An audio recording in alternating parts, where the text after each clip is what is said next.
할렐루야. 자, 저는 오늘 민수기 2장 1절 2절에서 하나님께서 모세와 아론에게 명령하시기를 해막을 중심으로 사명에 진을 치고 이게 행군을 하라. 앞으로 나아가라. 자, 이제 하나님은 모든 준비를 다 마치고 본격적으로 이제 가나안을 향해서 출발합니다. 가나안을 향해서 출발할 때, 자, 여기 한번 봐보세요. 자, 지금까지는 이스라엘 백성들이 60만 명이 넘은, 그러니까 이제 20세 이상 장정이 60만 명이 넘은 거고, 노인, 아동, 여자 숫자를 합치면 200만 명이 되는 거죠. 근데 지금 그 사람들이 애굽에서 나와서 여기 시내 광야까지, 시내산 밑에까지 오는데 1년 걸렸죠. 자, 1년이 지난 거예요, 지금. 1년 동안 조직이 지금 처음 인구조사한 거잖아요. 자, 모든 질서와 조직이 갖추어졌어요, 안 갖춰졌어요? 자, 지금까지는 오합지졸이에요. 그렇죠?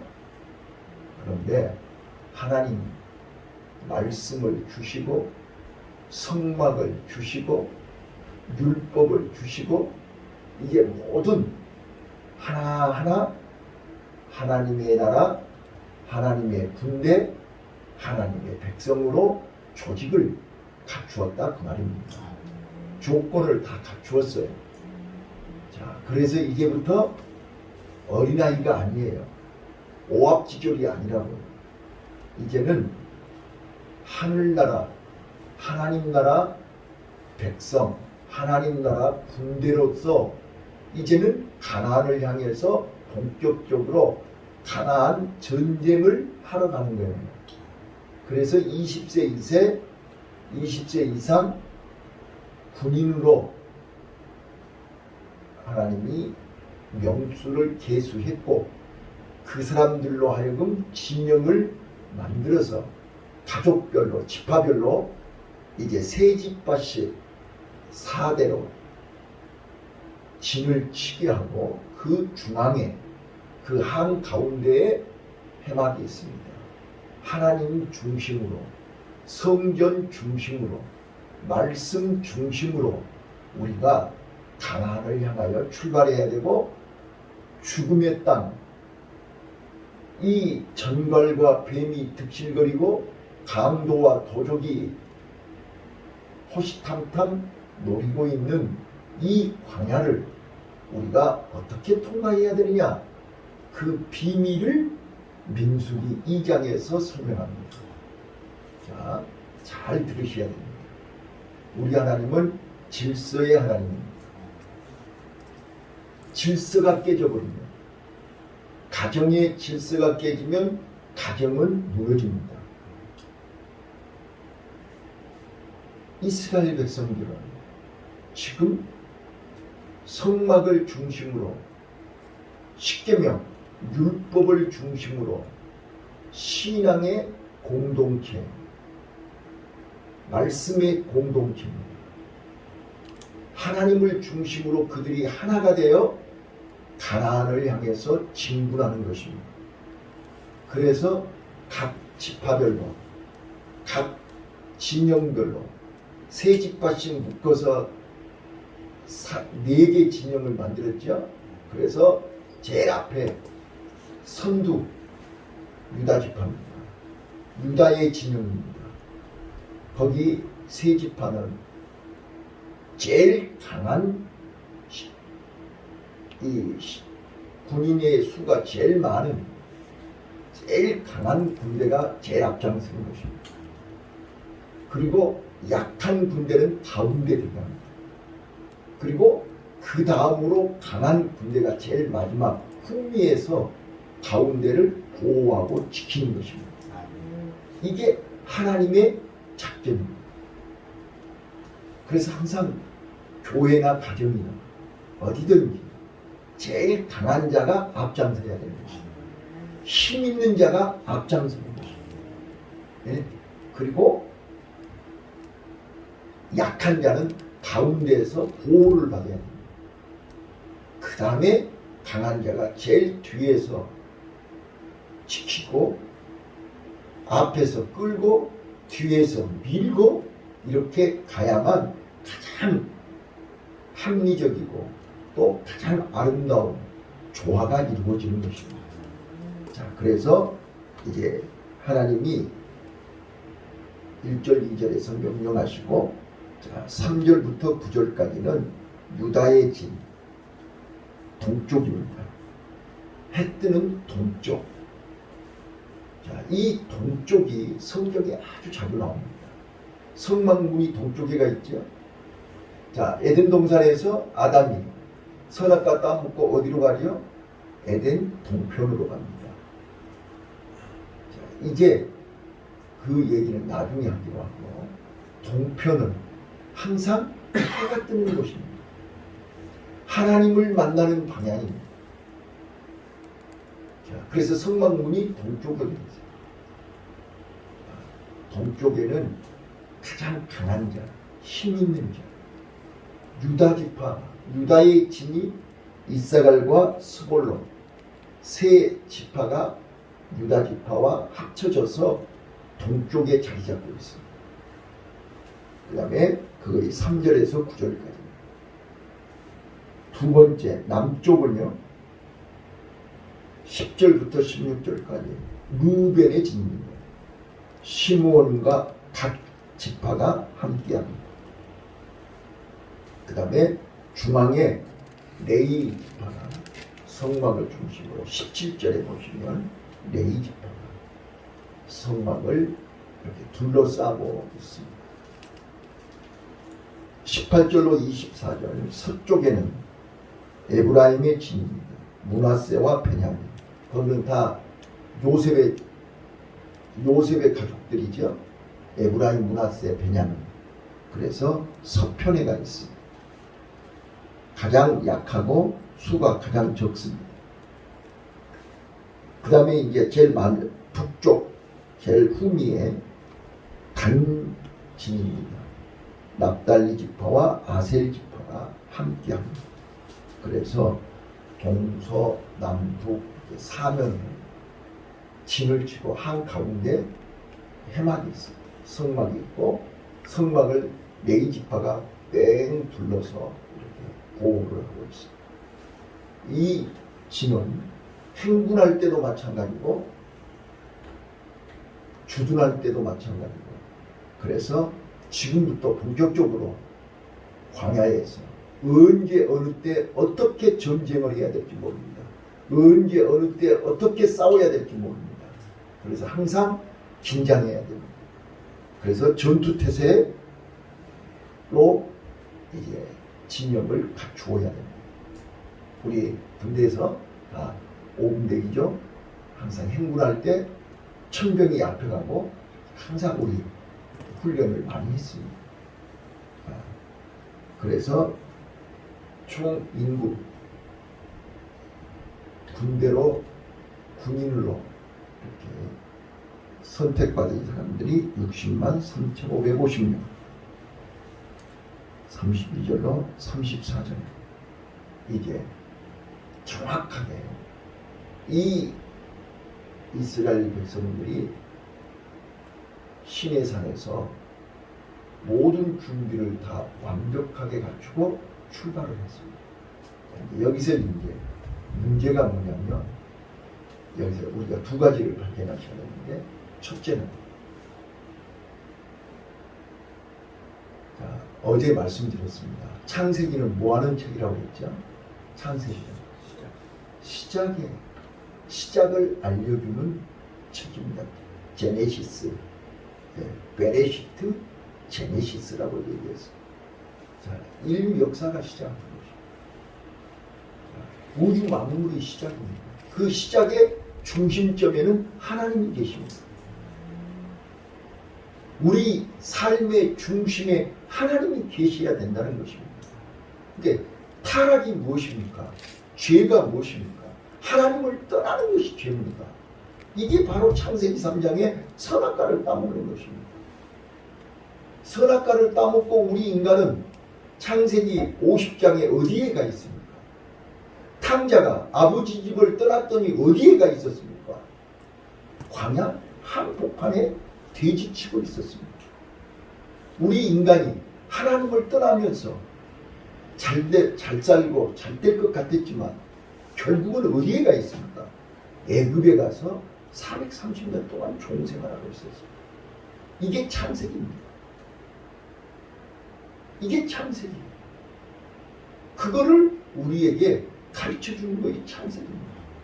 우리 인간은 하나님 떠나면 이렇게 된다. 아버지를 떠나면 이렇게 된다고 말이에요. 그래서 우리는 어떤 일이 있더라도 아버지를 떠나서는 안 된다. 말씀을 떠나서는 안 된다. 우리 인간은 안드로포스라고 했잖아요. 안드로포스. 하늘을 쳐다보면서 하나님의 말씀을 듣고 하나님과 함께해야만 행복하게 사는 것이 안드로포스 인간이라는 뜻이에요. 그런데 이 인간들은 자꾸 하늘을 쳐다보는 게 아니라 땅을 쳐다보니까 불행해지는 것이죠. 그래서 오늘도 깃발을 쳐다보라고 했잖아요. 깃발. 이게 십자가의 깃발입니다. 자, 출애굽기는 뭐라 그랬습니까? 출애굽. 자, 창세기는 그래서 인간의 우주만물의 주인, 인간의 주인, 창조주가 하나님이라는 걸 가르쳐준다고 그랬죠. 하나님을 떠나는 순간 우리 인간은 애굽에 가서 충생한다. 노예, 마귀의 노예가 된다. 이걸 가르쳐주는 게 창세기라고 그랬어요. 자, 출애굽기는 에스도스, 탈출, 해방, 구원을 알려주는 책이 출애굽기입니다. 그래서 우리가 출애굽은 한번에 할 수 있습니다.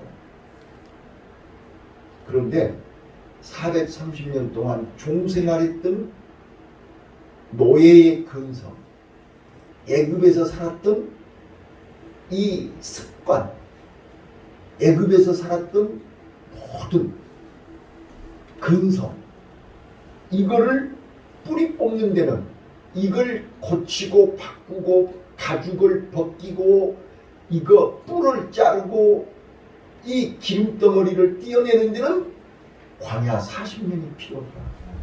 그래서 레위기가 뭐라고요?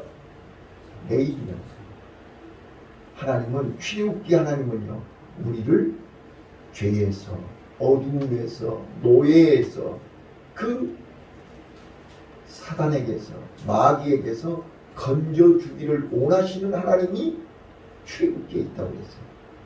우리는 성경을 통해서 말씀을 통해서 예배를 통해서 하나님의 마음을 알아야 된다 그 말입니다. 하나님의 마음을. 그래서 출애굽기에서는 건져주시고 해방시켜주시고 자유의 몸이 되게 해주시기를 원하시는 하나님이 우리 하나님이란 말이에요. 우리 아버지란 말이에요. 레위기는요. 레위기는 이제 생활. 자, 네가 이제 구원받았으니 애굽에서 나왔으니 이제 천국을 향해서 하나님의 자녀가 됐으니 이제부터는 어떻게 살아라? 하나님과 동행하면서 살아라. 하나님을 떠나서는 안 돼. 하나님이 주시는 말씀, 하나님이 주시는 은혜, 하나님이 주시는 사랑, 하나님이 주시는 거 먹고 마시면서 살아야 돼. 그게 레위기입니다. 그게 5개 제사와 7대 절기 제사입니다. 성막 중심으로, 말씀 중심으로 하나님을 떠나서는 안 돼. 이게 레위기입니다. 자, 이제 민수기로 넘어갑니다. 민수기는 뭐예요? 민수기는 광야에서라고 말씀드렸잖아요. 광야에서. 따바르, 광야에서 하나님의 말씀을 들어야 돼요. 그래서 민수기는 40년 동안 훈련을 해요. 하나님의 자녀가 되려면, 천국 백성이 되려면, 가나안 땅에 들어가려면 훈련을 해요.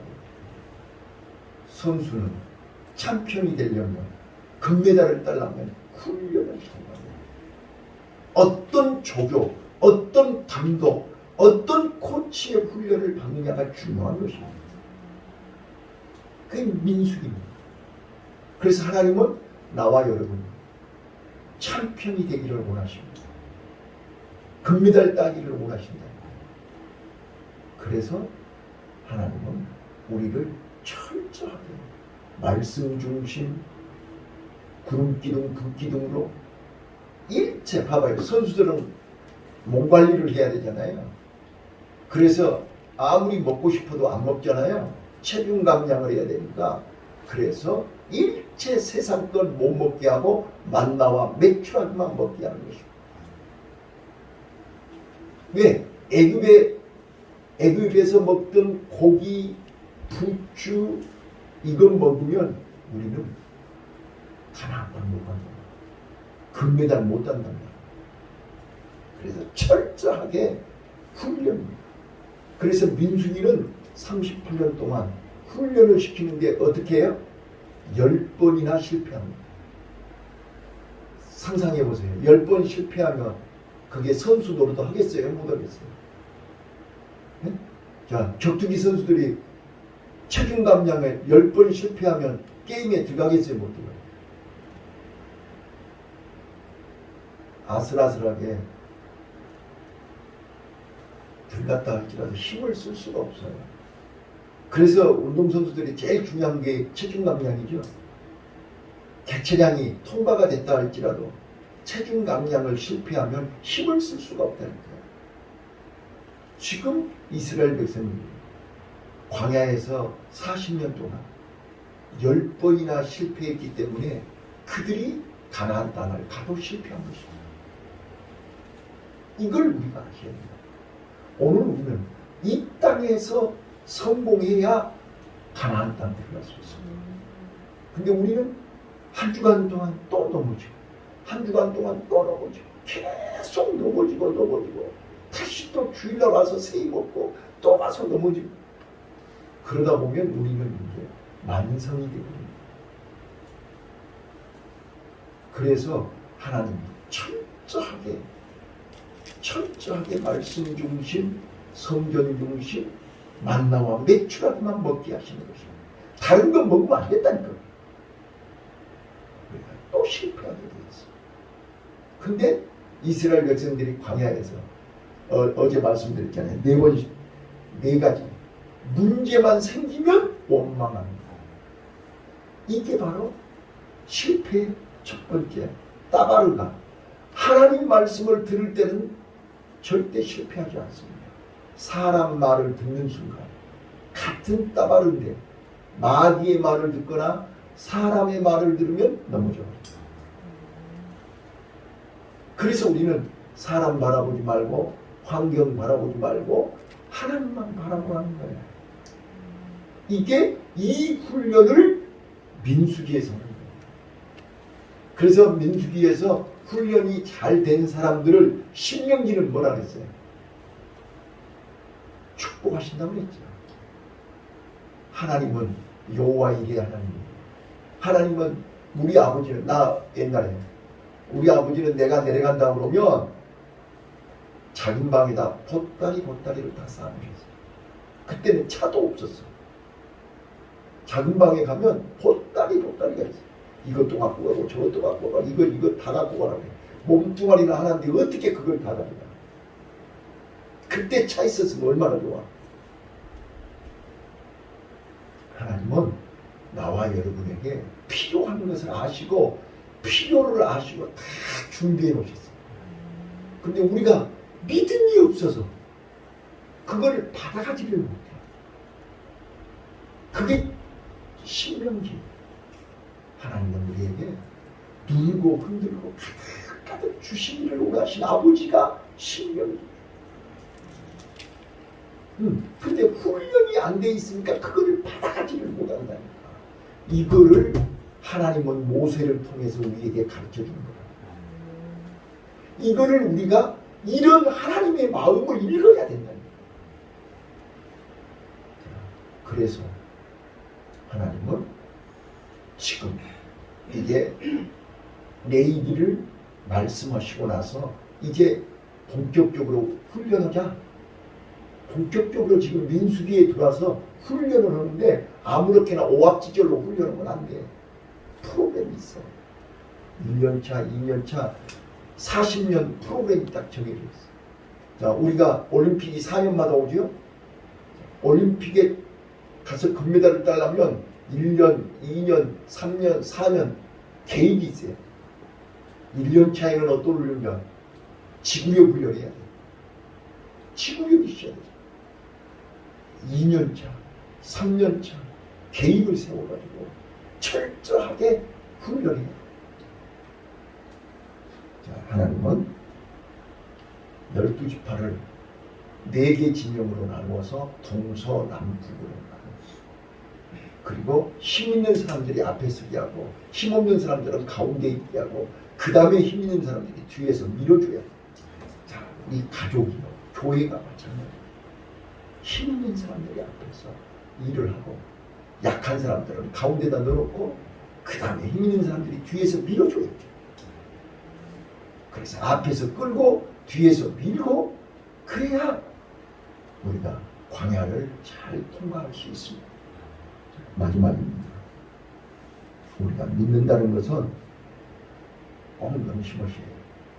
믿는다는 것은 교회 중심, 성막 중심, 하나님 중심, 말씀 중심입니다. 그래서 하나님은 질서의 하나님이기 때문에 하나님은 모세에게 말씀합니다.